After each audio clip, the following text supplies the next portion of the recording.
Your favorite song. The days of Naked Snake are long gone. Welcome back, Venom Snake.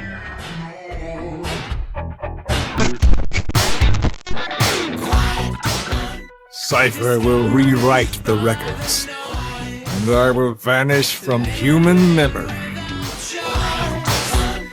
I did not choose to be quiet. I wanted to express my feelings to you. You've written your own history. You're your own man. I'm Big Boss. And you are too. Diamond Dogs, we don't have a country to call home. That means we have no past, nothing to prove that we lived. Sahelanthropus is a symbol to show that the likes of us brought at least one crisis to its end. A mark in history, so we can't just fade away.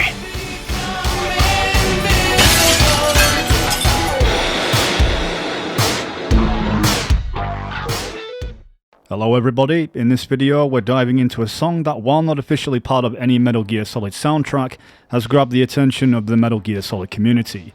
Duran's Invisible. Now this isn't just about a trending tune, there's something deeply fitting about its meaning when it comes to the themes and narratives in Metal Gear, and not only in MGS5 either.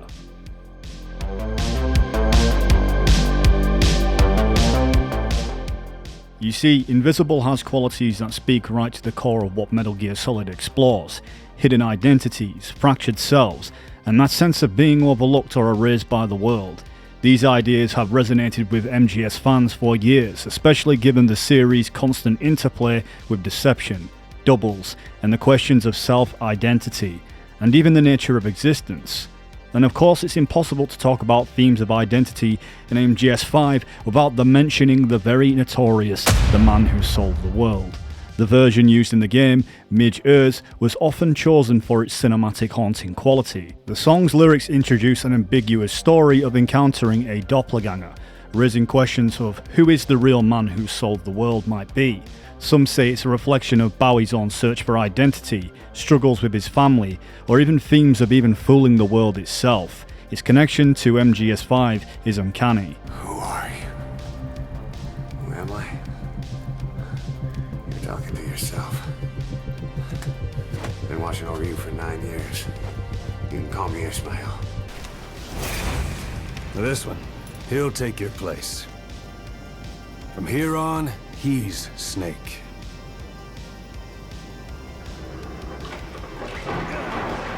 He believes it too. My very own Phantom, huh? The whole world wants you dead.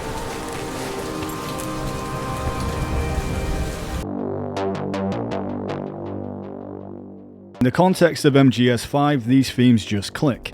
The Man Who Sold the World captures the fractured sense of self and betrayal central to the storyline. But what about Invisible? Why does it fit so well with Metal Gear's narratives? Well, when you dive into the lyrics of Invisible, there is this sense of fighting against being unseen or disregarded by society, fitting into the world of espionage where characters are often questioning their identities and their place within the world.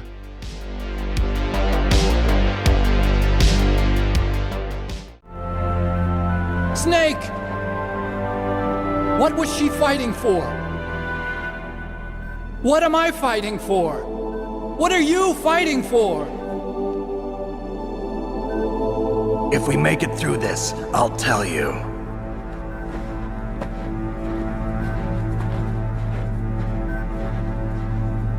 Okay, I'll be searching too. It's not about just one man or woman's story.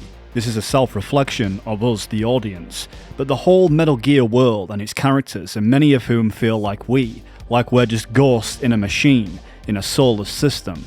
That's why we are here to unpack just why Invisible feels like it belongs in MGS, even if it's not officially in the game.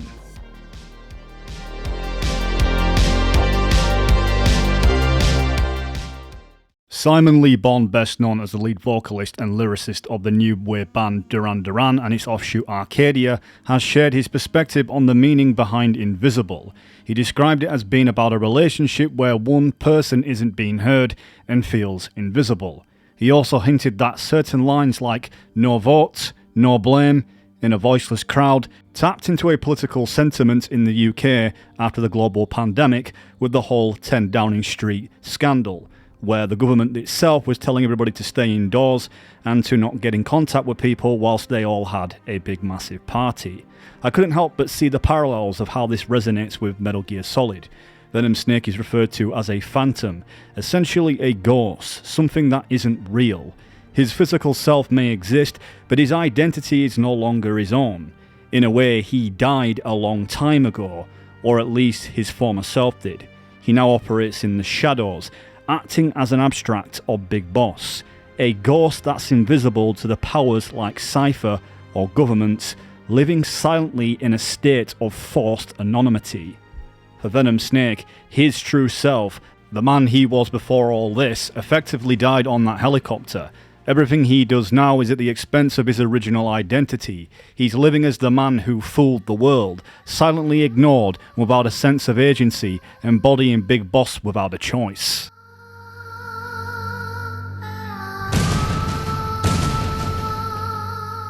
"9 years ago in that helicopter, he threw himself between you and the blast. In that moment, the man you knew died. He died protecting you. And now, by becoming you, he protects you again. This is just a detour in his journey to hell. And don't forget, it's what he wanted. He's in his dog days now. It's not just him. We'll be putting the people in this hospital in the line of fire. They'll be your shield and necessary diversion to buy us some time. And you? I'll be right by his side. Can you keep it up? It's a hell of a lie." And it's not just Venom Snake, this feeling of invisibility runs deep within Diamond Dogs too. These are men who are being cast out by their own nations, betrayed, and forgotten by societies that don't accept them. Feeling invisible, they find a new purpose in Diamond Dogs, uniting with others who share the same sense of loss and isolation. They become like ghosts in their own world, bonded by a cause that gives them meaning in their lives. It's powerful to look at the MGS community in a similar light, a group united by a shared passion.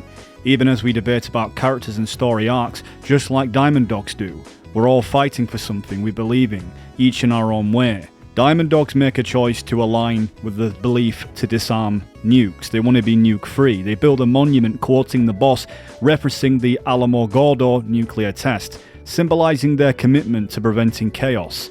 As Miller explains their new role, we see a group willing to sacrifice themselves to stop a threat, a strain of the deadly vocal cord parasite, ready to die for a cause greater than themselves. Boss, What the hell happened? at least you're okay. What's going on? I win. I'm no snail. When Diamond Dogs disband and become out of heaven, they're left without any trace in history, remaining invisible. They're cloaked in silence, unacknowledged by those in power who have the power to shape our history. And he who controls the battlefield controls history. The true sacrifices of Diamond Dogs are hidden, like the Phantoms, with their stories erased from the record, left invisible and unrecognised by the world. Diamond Dogs live on, even in their absence as diamonds in ashes. Their legacy is a shining light, a symbol of an existence that refused to be erased. Even in death, they embody resilience, a reminder of the history and sacrifice they carry. Like diamonds forged under pressure, Diamond Dogs burn brightly, leaving behind a meaning that transcends their silence. Their story, though unseen by the world, is etched in the memories of those who fought beside them, a light that refuses to fade. Venom Snake stands as a beacon, a living testament to the stories and legends of Diamond Dogs. Through him, their sacrifices and ideals live on, something to pass on to the next generation, a message that they were never truly invisible.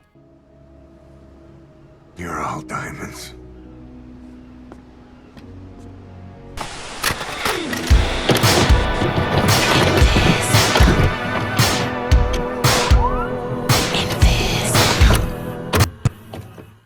Characters like Skullface find power in their invisibility, though often for darker reasons. As a young boy, he was left for dead, stripped of his language and made to feel invisible to the colonial forces that tore apart his identity. This feeling of erasure fueled his hatred for Zero, and drove him towards revenge. Skullface's scarred, horrific appearance makes any hope for a normal life on the outside impossible. He's anonymous by default in a society, a ghost of a man whose only identity is rooted in his vengeance. In a way, his invisibility allows him to operate in the shadows, but it's a tragic reminder of a life stolen from him.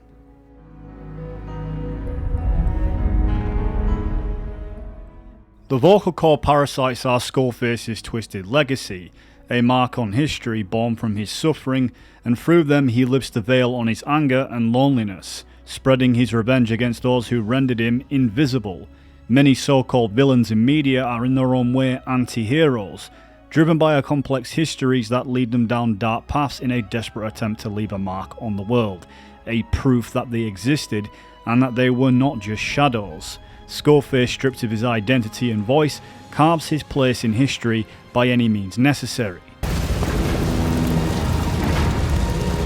Cipher will rewrite the records, and I will vanish from human memory. Then we have characters like Solidus who find themselves in a similar predicament, under the Patriot's control and censorship. Those in power decide whose story gets remembered and those who remains hidden, leaving some to the shadows. The Patriots control the narrative, keeping anyone who threatens their status quo out of sight, as good as invisible. These are characters who were seen and heard, but never truly acknowledged. In a way, they're victims of a system that ignored them long before they became the villain. And for many, this struggle to be recognised, to leave a mark, is part of their complex human nature. Some are ignored and forgotten with no fault of their own, forced down a path that ultimately erases their chance of being acknowledged. Characters like Skullface and Solidus are reminders of how, in the absence of recognition, desperation to be remembered can lead to self-destruction.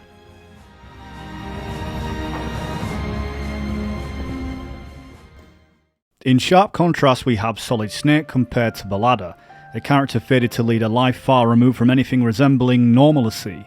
Unlike most people, he's not able to pass on his genes. Just like his brothers, he's also plagued with accelerated aging, and will never experience the simple comfort of being part of a community or the lifestyle most people take for granted. His reality is defined by isolation, a constant fight for survival, and a sense of duty that eclipses any hope of living an average life. We know that Solid Snake is haunted by his past. His nightmares and traumas stem not just from the harsh environments he's endured, but the brutal missions he's survived, and the loved ones he's had to face. Some fans have speculated that Solid Snake may have a mild form of Asperger's syndrome or a high-functioning autism spectrum condition, which could offer another lens through which to understand his resilience. For people with Asperger's syndrome or other high-functioning autism spectrum conditions, feeling invisible can be a difficult and all too common experience. These conditions often affect social understanding, communication style, and the way individuals interact with others, which can create a sense of disconnection. This isn't because they don't want relationships or friendships, but rather because the social rules others take for granted can be unclear or even overwhelming. People on the autism spectrum often communicate in ways that neurotypical people may misinterpret. They might miss certain social cues or struggle with small talk and other informal social norms that many people rely on to feel connected. This can lead to misunderstandings, and they might be seen as aloof or uninterested, even though they want connections just as much as anyone else. The reality is their expressions of interest, friendship, or affection may look different, and that difference can lead to feelings of being overlooked or misunderstood. In relationships, these challenges can mean that despite their intentions, individuals with Asperger's or high-functioning autism feel isolated. Society often doesn't make room for different ways of communicating or understanding the world. So when someone struggles with social conventions, they might end up being unintentionally sidelined or left out. Friendships and relationships require a level of mutual understanding, but without awareness or empathy from others. They may end up feeling invisible because their way of engaging just isn't being understood or reciprocated. This disconnect also extends to societal expectations. Society tends to favour extroverted, socially fluid ways of relating, so people who don't fit into that mould can often feel pressured to change or adapt in ways that may feel unnatural or exhausting. Instead of being valued for their unique perspectives, they're often encouraged to blend in, which can lead to feelings of invisibility and loneliness. This lack of recognition for their differences, alongside struggles to connect in socially conventional ways, can make it difficult to find a sense of belonging. So for someone with Asperger's or high-functioning autism, the impact of these conditions can create a cycle of feeling unseen and unheard, which is deeply isolating. Building awareness and empathy can make a huge difference, as understanding and valuing diverse ways of connecting can break down that invisibility. And one thing that I believe that the MGS community does quite well. These larger-than-life characters in this beloved series allows us to connect to them and relate to their struggles. When we played these games, it was like talking to your best friend who had already been through what you're dealing with and gave you great life advice.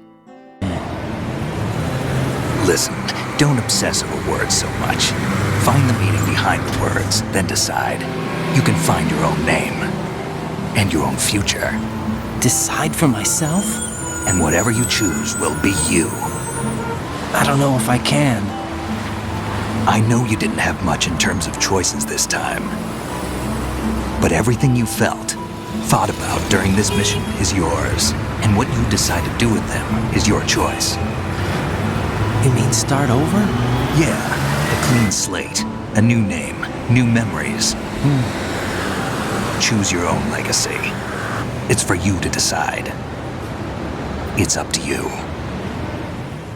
If this is the case, it might explain Snake's unique ability to endure isolation, to focus single-mindedly on objectives, and to operate with a calmness in situations that others would break. He handles loneliness almost as if it's second nature. While his intense military training has certainly equipped him to survive physically, this potential neurodiversity might have given him an edge mentally, allowing him to manage the complex emotions tied to his traumas and responsibilities. In this perspective adds another layer to Snake's character. Perhaps his struggles to connect on a deeply personal level or his preference for solitude reflect more than just his experiences in combat, but they hint at an innate resilience, a way of understanding the world that allows him to carry the weight of his battles and the trauma they bring.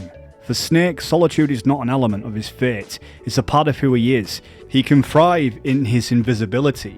He knows how he can strive forward to make a better future without letting it determine his fate for the current time that he has on the earth, shaping him into the enduring figure we know, capable of facing darkness without losing himself. Family? No, but I was raised by many people. Is there anyone you like? I've never been interested in anyone else's life. So you are all alone, just like Mantis said. Other people just complicate my life. I don't like to get involved. You're a sad, lonely man. Come on, let's go. Even within Solid Snake's dark legacy, he's not completely cut off from the world. He still forms friendships with people who understand him, who carry their own burdens and share his world in many ways, and which most wouldn't understand. Snake may live a life far removed from what some would call normal, but he's not entirely invisible. He meets allies along the way, people like Otacon, Meryl, Grey Fox, Raiden, who become close to him, who he trusts and considers friends, and despite everything, he shows interest in love, in connection. It's proof that even Snake doesn't have to live entirely in the shadows, regardless of the norms. And that raises a bigger question: who do we really need to be visible to? Maybe the answer is that we don't need recognition from the world or validation from society. For Snake, as any of us, the ones who truly matter are those who see us for what we are and who we are.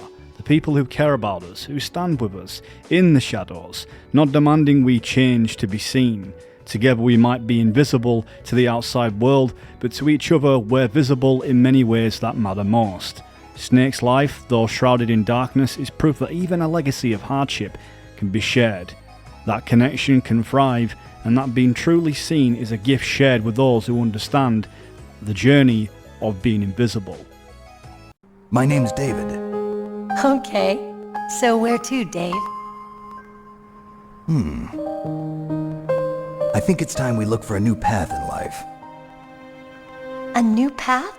A new purpose. Will we find it? We'll find it. I know we'll find it.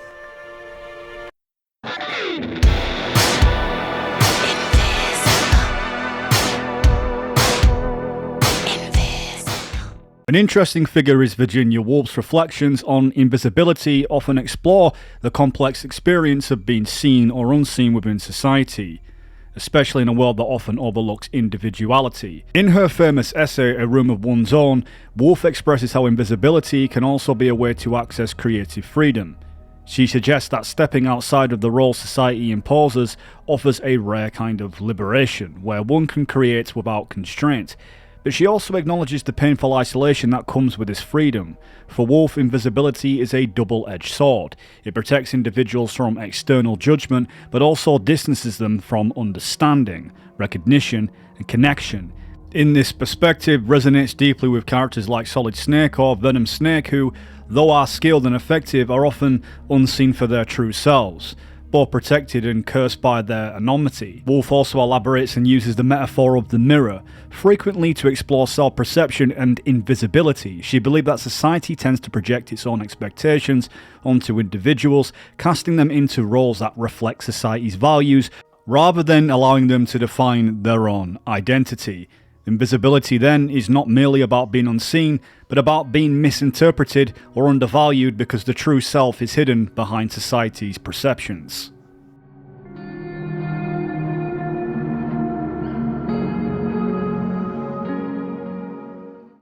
This man was the source of it all.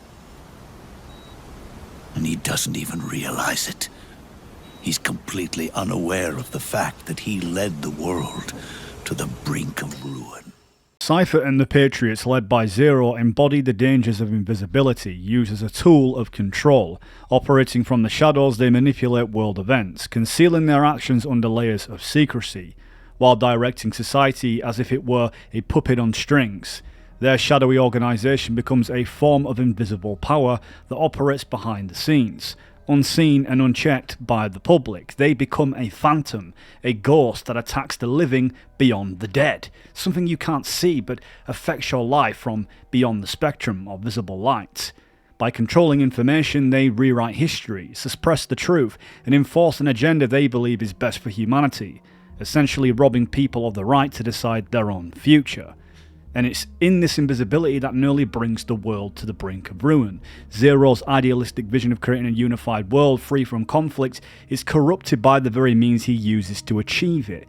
The secrecy, manipulation, and psychological warfare used to manipulate and control individuals and nations tear at the fabric of the very human autonomy. A society kept in the dark lacks the agency to question, resist, or change its path. For the people, it's not just the loss of control, it's a forced invisibility, erasing their voices, choices, and the ability to shape their own world. They are a tale of what happens when power becomes hidden, reminding us that societies thrive best when information is out in the open, allowing people to make their own informed decisions.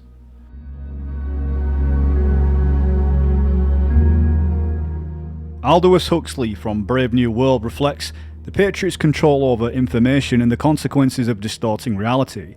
Despite their efforts to conceal the truth and remain invisible, reality remains unchanged and can come back to haunt them. Whilst intentionally they try to remain like ghosts in the shadows, eventually the invisibility cloak is removed. The power of the visible is the invisible, and vice versa. And the door to the invisible must be visible. Metal Gear Solid explores this idea deeply. You might feel invisible or even manipulated into believing you're insignificant, but your actions, beliefs, and ideals, what MGS calls memes, persist beyond you. The concept goes beyond physical or genetic legacy. The genes aspect, emphasizing that ideas, experiences, and personal codes shape the world in ways that can't be erased, even by forces as shadowy as the Patriots. And depending on what you believe in, if it's religious and both scientific, in the grand scheme, everything we build, strive for, and even our very identities eventually fade. It's only one of life's cause paradoxes, striving for purpose and impact while knowing that ultimately we're all part of a fleeting existence.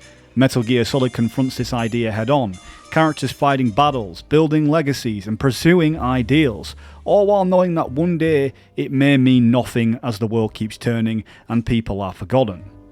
Yet MGS doesn't shy away from the truth that no matter how monumental a person's life may seem, it will eventually blend into the vast continuum of history, like a shadow that vanishes with time.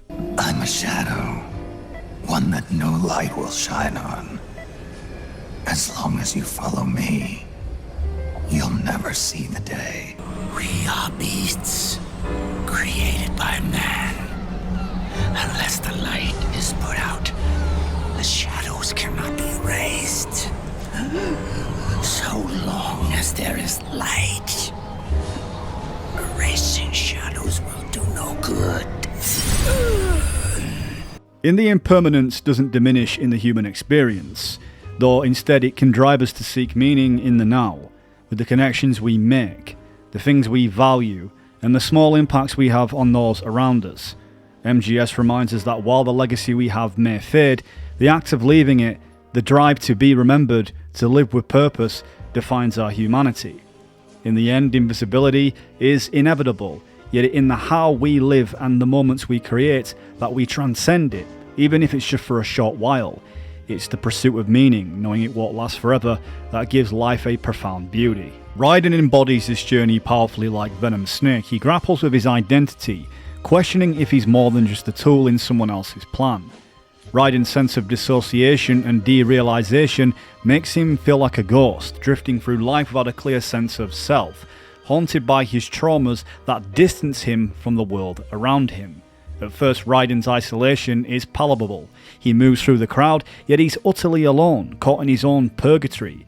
It's only through Snake's message that Raiden begins to understand he has the power to define his own life, to escape the cycle of invisibility he is trapped in, by some fault of his own. This realization is transformative, and with it, Raiden learns that invisibility doesn't have to be a permanent state. By choosing to confront his pain and step out from the shadows, he reconnects with reality, and others finally come into focus.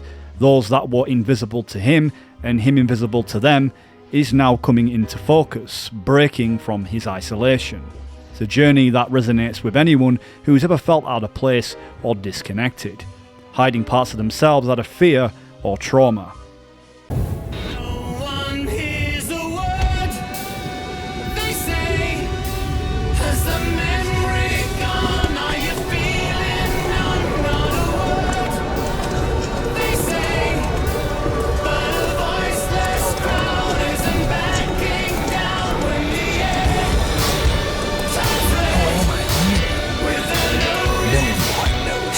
Or what they are. You or Sai are burdens who really care. It doesn't matter what we want. That's never the point. So in the end, have we all become invisible? Yes and no. It's up to each of us to decide what our legacy will be, whenever we choose naivety or the quiet comfort of solitude. Our presence in the world, seen or unseen, leaves an impact. Even in solitude, even in a life lived in the shadows, we're acknowledged by someone somewhere. Being unseen may feel like a death, a fading into obscurity, but it's not the same. We share this fate of inevitable invisibility, but even in our quietness, there's a mark, an impression we leave, whenever it's a significant legacy or a small moment shared with someone who loves us. We've altered their world simply by being in it. Yes, some may be forced into invisibility, cast aside or silenced, but to those who knew them, who saw their true self, they remain vividly present. And even after we're gone, even when we feel we've vanished into history, art, music, poems and stories keep pieces of us alive. They're a reminder that those who go unseen are never truly invisible.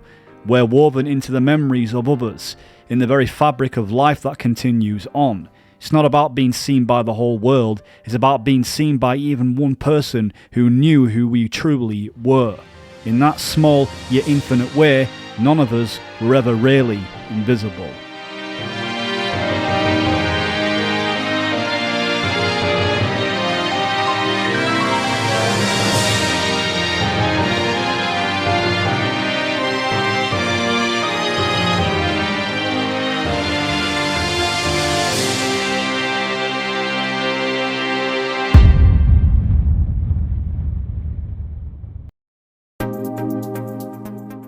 And with that being said, I'm the Voice Box, here to keep digging into the layers of meaning within Metal Gear Solid. I genuinely love to know your thoughts on how does invisibility resonate with you, and are there any other characters you feel embody this theme in ways we haven't touched on? Let's keep this conversation going in the comment section down below. And if you're feeling generous, consider buying me a coffee or dropping a super thanks, and all your support goes directly towards helping me create more of these deep dives. And hey, if you're new here, why not hit that subscribe button and leave a like? Until next time, take care everyone.